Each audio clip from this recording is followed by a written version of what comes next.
ভাইরে ভাই, একটা মানুষ যে আর একটা মানুষকে এভাবে ঠকাতে পারে, ভিডিওটি না দেখলে বুঝতেই পারবেন না। এইদিকে দেখেন আমার মেয়ে ওর দাদু ভাইয়ের সঙ্গে বাজার থেকে ফুচকা নিয়ে এসেছে। ফুচকাগুলো একটা একটা করে আমার মেয়ে পলিথিন থেকে বের করতেছে। ফুচকাগুলো দেখতে জানি কেমন, জানি না খেতে স্বাদ লাগবে কি না। আমার মেয়ের হাতের ফুচকাটা একবারে নরম হয়ে গেছে, ওটাই ও ঠিক করার চেষ্টা করতেছে।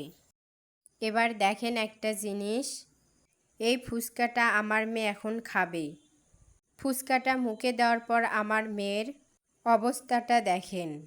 ফুচকাটা মুখে নিয়ে চুপ করে বসে রইল। আমি দেখেই তো বুঝতে পেরেছি যে ফুচকাটা একটুও খেতে ভালো না।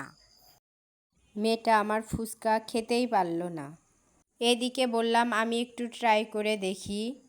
আপনারা শুধু ফুচকাটা দেখেন কি অবস্থা, কি রকম বাজে দেখতে। যাই হোক, একটু খেয়েই তো দেখি। আর এই দিকে টকটা দেখেন, এইদিকে খেতে নিয়ে আমি আর খেতেই পারলাম না।